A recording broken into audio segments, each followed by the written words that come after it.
about selecting observations from vector, matrix, or a data frame. Let's look at X. It's a vector of 1, 2, 3. Say I want to select a third element. This is how we do it. And this is why at some stage I thought C stood for cell. Cell 3 here. Enter, yeah, 3. Let's just show you. If we pick cell, not cell, if we look at the first element, there you go, it's picked out the first element. And this is what happens, how you select values from a vector. And we can select more than one, say 1, 3, this will pick out the first and third. And let's use Y, because these numbers, you can see that's Y. Let's pick out the first and third element of Y, being 4 and 6. So let's do that. So that would be C, and then in the brackets we'll just pick out the positions 1, 3.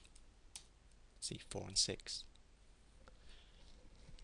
So that's why when I was learning C, I thought C here at this stage can stand for, because now it's got a different role here. It's like standing for cell 1 and cell 3. Now you'll be careful here, because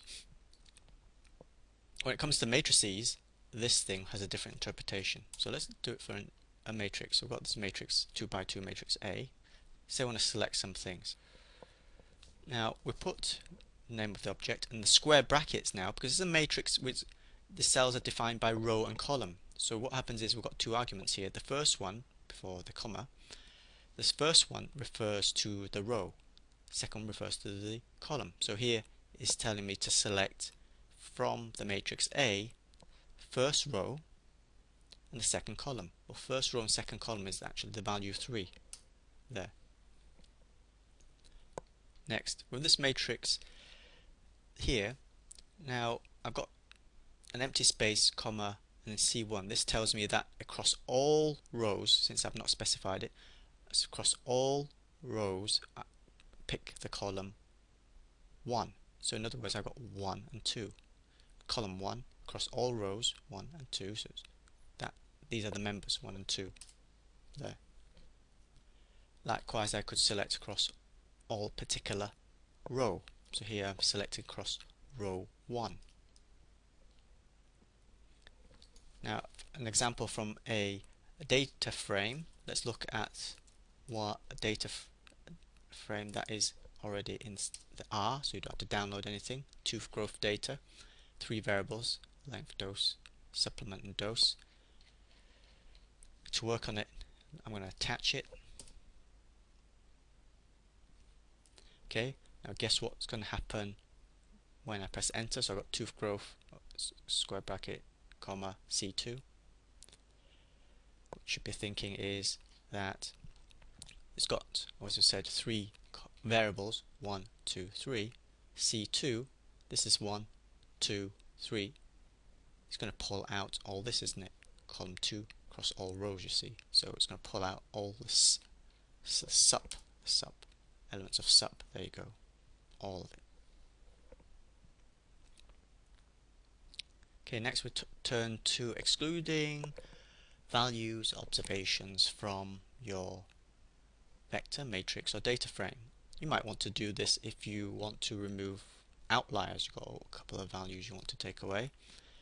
Let's look at first for a vector. That's the element. Say I want to take away element 3. How you do this, x, the object, square brackets, then minus, basically to subtract, and then the position, cell 3 I'm calling it. So there you go.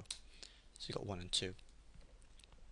Again, you could do multiple, you can take out more than one item. So let's look at Y. Let's take out the first 2.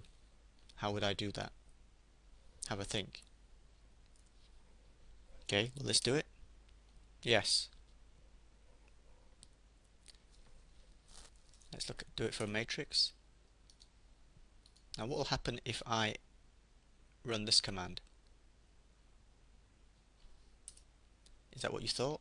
So what this is saying is remove row from this matrix, row 1, and remove column 2. I've taken row 1 out, taken column 2 out. That leaves only one thing left, 2. What if I do this? Okay, that's removed the whole of row 1. And this has removed the whole of column 2. Now turning to the data frame, example using tooth growth data, what will happen if I do this? It should remove the first observation. Yep, notice it's starting from 2 now rather than from 1, as we have here. That's gone. So I've shown you here the various uses of this concatenate command, which, as I said, I like to think of it C standing for combine sometimes and sometimes for cell. Okay, so hope you found this useful.